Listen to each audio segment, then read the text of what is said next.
Ano nga ba ang naging reaksyon ni Johnny Manahan or ni Mr. M sa pagkakapalit na ASAP sa dating Times SNL sa TV? Well, ang sabi niya dito ay ang ganda ng congratulations. Ayon nga din kay Mr. M, dahil ang main host nga dito ay si Maha Salvador at si Piolo Pascual, kung nabigyan pa sana ng pagkakataong dati, baka mas makasurvive pa naman sa atin ang show. 3 months is very short nga naman.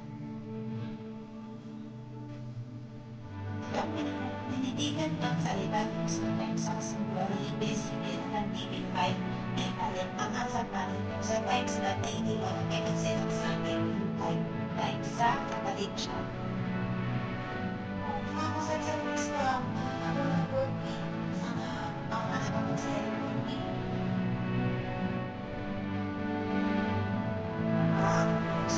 sa Courtney,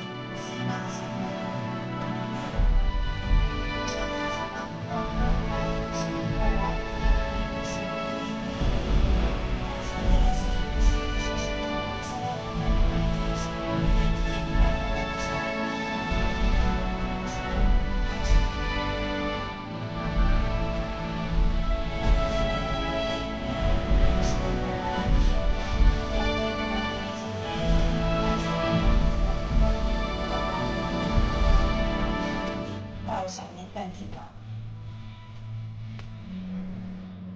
Tinatsahan nga ni Mr. M, pakiramdam niya hindi nagkaanalusin ni Ivy Benitez na may-ari ng Bright Light Production sa biglaang pagkansela nito ng SNL nga.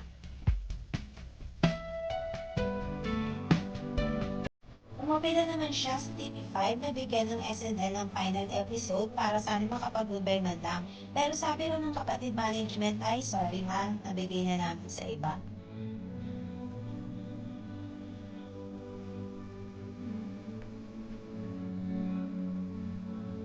Nalaman na lang daw ni Mr. M na ang tinutukoy na iba ay walang iba kundi ang asal natin po.